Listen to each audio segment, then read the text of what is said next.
Today on Blue 58, a significant injury in New York affects the Packers. It seemed like we'd make it a bit farther than week one before we had to go deep on Aaron Rodgers and the Jets, but here we are.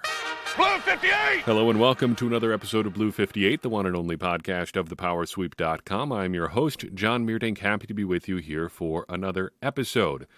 Like I said in the intro, I thought we would get a little bit farther than week one before we really had to talk about Aaron Rodgers and the Jets. Not so much that I really have anything against Aaron Rodgers or want to, avoid talking about him, but it was nice to focus on something other than Aaron Rodgers and his issues with the Packers for a little while. And yet, here we are. The Jets made it all of 4 offensive plays into their Aaron Rodgers experiment before it came to a crashing end. He tore his Achilles tendon, or ruptured his Achilles tendon, or whatever terminology you want to use, during the Jets' Week 1 victory over the Buffalo Bills. Good on the Jets on, withstanding that injury and coming out with the win. But a real bummer, I think, just about all around. First for Rodgers, whatever your feelings are on him, this is a bummer. I think as football fans, maybe you have real ill intent toward Rodgers. Maybe if that's the case, take a breather, consider your personal priorities and how this football game affects you. But I think just as fans of football, it's better for there to be more good quarterbacks in the league than fewer good quarterbacks in the league. So from that aspect alone, it's a bummer to not have him out there in 2024. Then you look at the possibility that this could be a career ender, depending how he recovers from his Achilles tear. It's not going to be an easy road back. It's obviously a major tendon. It's about as big as it gets. Not an athletic trainer, not a human biology expert, but the Achilles, pretty important. So that is going to be a big aspect of his decision to come back for 2024. Obviously, that's going to be a complicated process for him and for the Jets to navigate here. It seems like they'd probably like to have him back, considering what they did contract-wise to get him to this point. But it's also just a bummer from a storyline perspective. I think there was an aspect of curiosity for a lot of people, just me included, of seeing how Rodgers' game would travel to New York. How much of the offense would be Aaron Rodgers staples that we've seen from his time in Green Bay? How much would he be able to adapt to what Nathaniel Hackett wanted to try with New York? How would he just make things work with some new pieces on offense? Not a ton, obviously, because they've got Allen Lazard and Randall Cobb around, but Garrett Wilson, Breece Hall. How would he have fit in with those pieces? We'll never know now. And if he does come back for 2024, everything's just going to be a year removed. You never know what's going to happen as far as those other guys. It's possible other guys get hurt. Or in the case of a guy like Randall Cobb, he may not end up playing in the NFL next year. So all those moving pieces together really, take a hit with Rodgers, taking a hit of his own here and being done for the season. It also kind of shows a couple of problems here. First, the idea that one player needs to be this important to your team that you go kind of all in to say, not only do we build around this guy, but we need to go get him, give up a bunch of resources to get him. That in itself is a problem. But then I think you could argue, and it's hard to say because it's not really clear what they could have done differently. I guess they could have been a little bit more aggressive in the draft from this aspect, but the Jets didn't really add anybody of consequence on their offensive line. And everybody all offseason long was like, yeah, that line is going to be a problem. And whether Rodgers should have got the ball out quicker or not, Monday night, you can talk about it as long as you want. That's always been an issue for him. But you can't say that the Jets really did all that they could on the offensive line because they really didn't do much of anything at all to try to make their very shabby offensive line any better to protect this aging quarterback who is declining in his mobility. So what do you expect from a certain aspect of this? Do you expect Rodgers to come out of this entirely clean when you don't shore up an area that is a trouble spot? You go out and get this guy who's supposed to fix your entire roster just by being there, and then you don't really protect him. And now here you are, 4 plays in, and your big investment is gone. Of course, we talk about this because it does affect the Packers. The Packers had a conditional draft pick tied up in this. They needed Aaron Rodgers to play 65% of the snaps this season for the Jets to have the conditional second-round pick escalate to a first-round pick in 2024. That's not going to happen now. You are not going to get to 65% in any way, shape, or form. So the net of the Rodgers trade at this point looks like it's going to be 2 second-round picks plus the 2023 first-round pick swap. There is the idea that if the Jets wanted to do something involving trading their first-round pick for next year, say if they wanted to, I don't know, free it up so that they could go after some sort of quarterback prospect. I don't even know who that would be. I don't know which quarterback is available for the price of a first-round pick that you would even feel like you could trade for at this point that would make any kind of a difference. In theory, that condition still is in effect. So the Jets' first-round pick is still nominally tied to the Packers, even though Aaron Rodgers isn't going to get to 65% of the Jets snaps this year. If the Jets wanted to move that, they could probably sweeten the deal for the Packers somehow. I'm not entirely sure how that would work. This is kind of unprecedented territory. But if nothing else changes, the net of the Rodgers trade looks like the 2 second-round picks, one in 2023, one in 2024, plus the 2023 pick swap. So the return on that so far is Lucas Van Ness, Luke Musgrave, and a 2024 second-round pick. That doesn't sound too shabby to me. Packers get to try with Jordan Love. They get a couple of solid players and another pick coming in 2024. What that pick ends up being is going to depend in large part, well, exclusively, I guess, how the Jets do this year. But at least they've got the extra second rounder. So far, it looks like the second rounders the Packers spent in 2023 are panning out pretty nicely. Musgrave and Jaden Reed are those 2 second-round picks. So if they can do that again in 2024, you'll be in pretty good shape. But a bummer overall, kind of a bummer for everybody involved. And if this is the end for Aaron Rodgers, what an unfortunate way to go out. Just a reminder that so few guys, I mean, pretty much everybody who plays sports doesn't get to decide when they're done for themselves. You just run out of games, and that's it for you. You don't get to just say, yeah, I think I'm done with competition now. It's kind of taken from you, and that's the cruel reality of how sports works. You only get so much time, and for most of us, you don't really know how much time you actually have.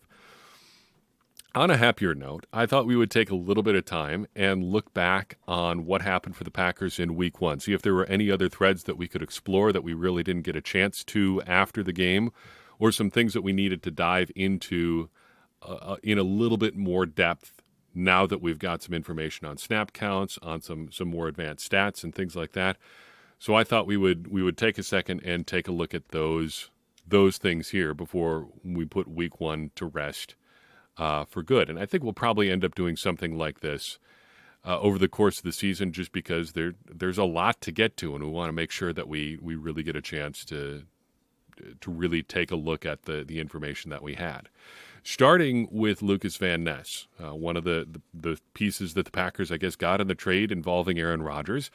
A question that came up in our Discord server this week was whether or not he had spent any time rushing from the inside. And I can tell you that the answer is no. All of the snaps that Lucas Van Ness played were on the edge, either as a stand-up outside linebacker or as a defensive end rushing with his hand on the ground. And I'm totally fine with that for Week 1. That is nominally part of his skill set that he should be able to kick inside at some point. He did that a lot early in his career at Iowa, but not adding that package for him in Week 1, his first NFL game when he's still trying to figure things out as an edge rusher, totally fine with that. Give him a little bit of time. And the Packers had no problem getting pass rush from their interior rushers anyway. So if things are going to work and you're going to be able to get pressure on the passer without moving anybody around, why do it? Just go with the guys that are there, and you can always add more in later. Speaking of the pass rush stuff, it was wild, the amount of pressure that the Packers were getting on a regular basis, down in and down out. Just running down some of the numbers, Rashawn Gary got pressure on exactly 50% of his pass rushes. He rushed the passer 10 times, was credited by Pro Football Focus with 5 pressures. Pretty amazing stuff. Devontae Wyatt got a pressure on just over 27% of his pass rushes. Lucas Van Ness just under 21%. Kenny Clark sitting pretty comfortably at 16%. Just impressive numbers across the board. We're also keeping track this year at thepowersweep.com on pressures on true pass sets. We talked about that a couple weeks back in an episode. The numbers there even more impressive. Rashawn Gary rushed on 9 true pass sets and got pressure on 5 of them. So again, over 50% there. Devontae Wyatt up near 35%. Kenny Clark with a career high 25% for the season so far. I know it's only one game, but the pass rush numbers were insane against the Bears. And it does come with a little bit of an asterisk because I'm not sure the Packers are going to play an offensive line that is as bad as the Bears for the foreseeable future. In addition to just not being very good, the Bears were also a bit banged up and they got worse during the game. But still, you can only play the guys that are in front of you, and the Packers beat up those guys on Sunday. Flipping over to offense for a second, I expressed some disappointment a few weeks back about the state of the tight end room and how the tight ends may not play a huge factor in the Packers offense this year. A small correction on that, because the Packers got wild with their tight ends at a couple occasions during the game, in particular on their opening drive and not long after that. At times, I think, in fact, it was a 3-play sequence on their first drive. The Packers had 3 tight ends on the field, if you count Josiah DeGuara still as a tight end. But they were moving guys around. In a couple of those plays, they started out with 2 tight ends in the backfield. DeGuara lined up as a fullback of sorts. Ben Sims in the backfield, then motioning out to a wing. So the Packers had a traditional 2 tight end look. It was really cool to see, and it showed that the Packers can still be creative even if they don't have a whole ton of just tight ends on the roster. Back on defense, we did not get a chance to mention Carrington Valentine's contributions in our post-game recap just because we didn't have any stats on him. Well, the reason that we didn't have any stats on him is that because nobody tried to throw in his direction. 17 coverage snaps for Carrington Valentine on Sunday, but did not allow a completion and was not, in fact, targeted with a pass, which I think is a pretty good debut for a day 3 rookie playing his first NFL game. Also wanted to add our undrafted rookie free agent crop to our rookie recap segment of the podcast. So going forward, after every game, I'll talk a little bit about the Packers' notable undrafted rookies, like we do with all the other draft picks as well. So that for this year includes Emmanuel Wilson and Brenton Cox and Malik Heath. Now, Wilson and Cox were not active on Sunday, but Malik Heath was and did play quite a bit, played 29 snaps on offense. He, according to Pro Football Focus, had the most run-blocking snaps of any receiver with 20, which was, in fact, only 2 more than Dontavion Wicks. He was also graded fairly highly as a run blocker, rated a 59.7 as a run blocker, according to Pro Football Focus, for whatever you take that to be worth, which is not too shabby. It's not like outstanding, but it's pretty good for, again, a rookie playing his first game in the NFL. On a related note there, that is only 2 more run-blocking snaps than Dontavion Wicks, which I think the surprise of the weekend, in my opinion, was how much Wicks played. He did not end up getting any catches, but was targeted with a pass down near the goal line on the Packers' first drive. Wicks looks like he has a role to play on this Packers offense here fairly early in the season. Branching out from this year's rookie class, Papa Roo asks in our Discord server about last year's rookies. Have they answered any lingering questions about them from the offseason? Let's just run through the rookie class from last season real quick. Now, of course, we no longer have Tariq Carpenter in that class, but Quay Walker, if you were worried about his playmaking ability at all coming out of last season, I think he answered that in pretty definitive fashion. Still a little bit of a shaky tackler, but a lot of guys were pretty shaky in week 1, and I think you can attribute that to just not having played a whole lot of football to this point in the season. That's definitely something we can be keeping an eye on over the course of the year, though. Devontae Wyatt barely played last year, quite famously, but was on the field quite a bit this week and was very successful when he was out on the field. Christian Watson didn't play. Sean Ryan did not have a big role in week 1, so still some lingering questions there. Romeo Doubs, if you want to talk about answering questions, I think out of anybody in the rookie draft class, he might have answered the most. I think the biggest concern about Doubs last year was how weak at times he looked at the catch point. It just looked like he did not have very strong hands, was not able to finish some catches that he got his hands on. And I think that makes a lot of sense. Just looking at Romeo Doubs, he is not really a big-bodied receiver. I know his listed weight puts him about 200 pounds. He looks like a fairly slightly built receiver. But this week, at least, he looked a lot stronger with the ball in his hands, in particular on 2 catches. That first catch on the 3rd down and 13 where he runs kind of a long slant and picks up the first down, just a nice strong catch and finishes the play getting the first down. And then on his second of his 2 touchdowns, plucking the ball out of the air on the fade, great play, just looks strong at the catch point, and I think has answered some of those questions, at least for now, that were lingering in my mind, at least from last year. Rounding out the rest of the rookie class, Zach Tom. Boy, I don't have any questions at all about Zach Tom other than what can't he do. It's just wild that 4 years after Brian Gutekunst drafted Elton Jenkins, he just went and said, hey, I would like to have another one of those, please, and went out and found Zach Tom, another do-it-all offensive lineman who looks like a veteran player here in his second season. J.J. Enagbari, no real questions after last season, got the start in week 1 as Rashawn Gary continues to work his way back. Among the, I guess, less impressive pass rushers just in terms of stats, but if everybody else is getting pressures at the rate that they were, there are only so many to go around. So I'm willing to give him a bit of a break. Other than that, Jonathan Ford, Rasheed Walker, I don't really have anything to add for them from where they were last year to this year, just based on week 1. I think Rasheed Walker has made enormous strides from where he was last year, but we didn't really see a ton from him in week 1, though he did play. And Samori Toure is basically that same guy, too. Had a nice explosive play in week 1, but not anything different from where he was in well, I guess last season. I was going to say in week 1 of last year. It's considerably different from week 1 of last year, but overall as a player, basically still that same guy. I feel pretty good about where the Packers' young players are, I guess, overall. I talked about that after the game. The Packers' rookie class looked really solid in week 1. And again, it is against the Bears. I don't want to come across too negative here, but the Packers beat up on a pretty bad team in week 1. The Bears looked like a team that was in play for the first overall pick last spring for good reason.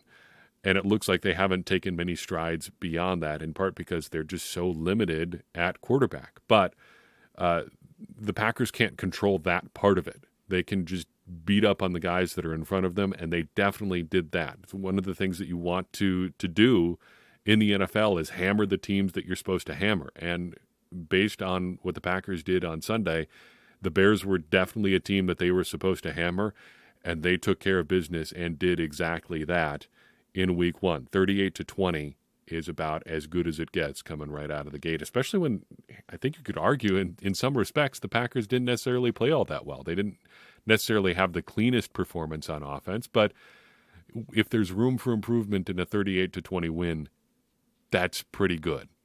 I'd like to close today by touching on A.J. Dillon's performance again. We mentioned kind of in passing at the end of the game or after, well, in our post-game discussion after the Packers win on Sunday. And I want to add a little bit more nuance to my A.J. Dillon take from Sunday. We talked about how he was not that impressive on Sunday. 13 carries, 19 yards is hard to get excited about. And I wanted to try to add a little bit of context to that performance and see what we can really worry about here. Now, Sunday was not good. Does the picture get better if we expand things out a little bit? I wanted to look at A.J. Dillon's last 100 carries or so and really see where he's been as a player over that sample size, because I think that's a lot more fair to look at than really just one game.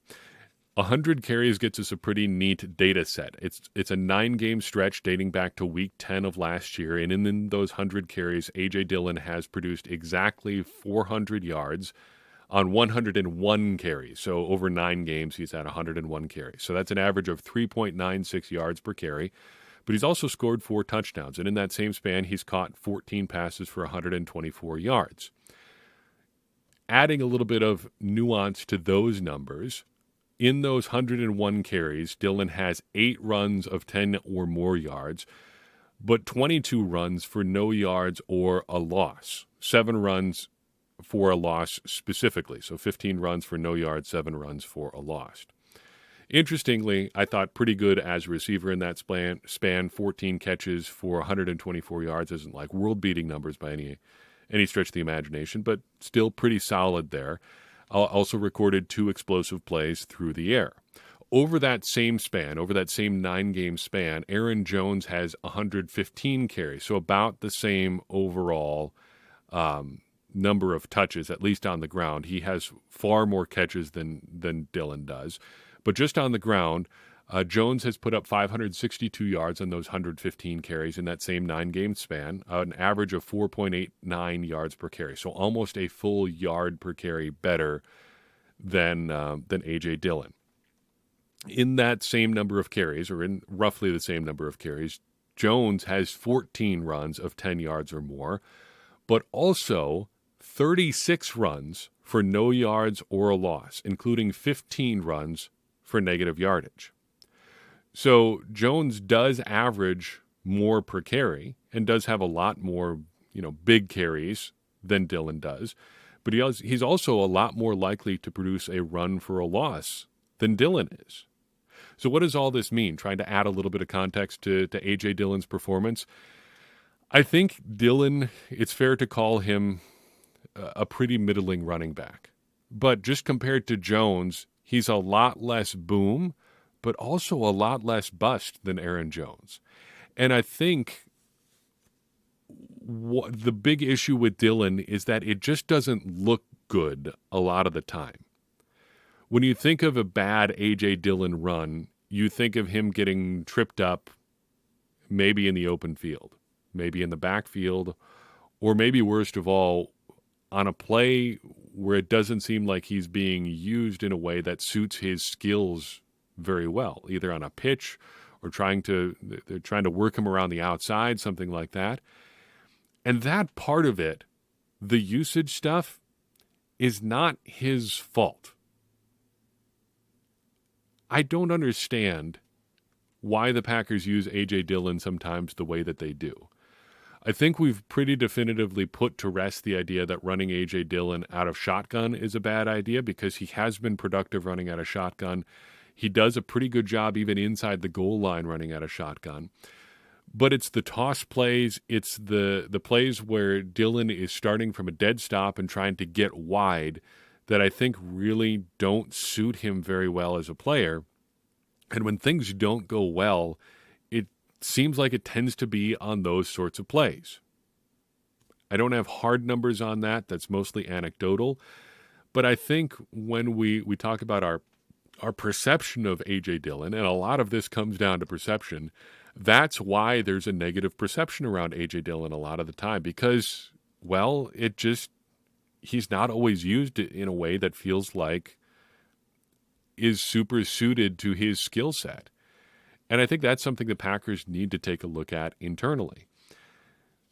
Unfortunately for Dillon, he runs into a little bit of a problem with that too, because I think if you're starting to look for competition at running back, the things that A.J. Dillon should do pretty well are also the things that guys like Emmanuel Wilson and Patrick Taylor happen to do pretty well too.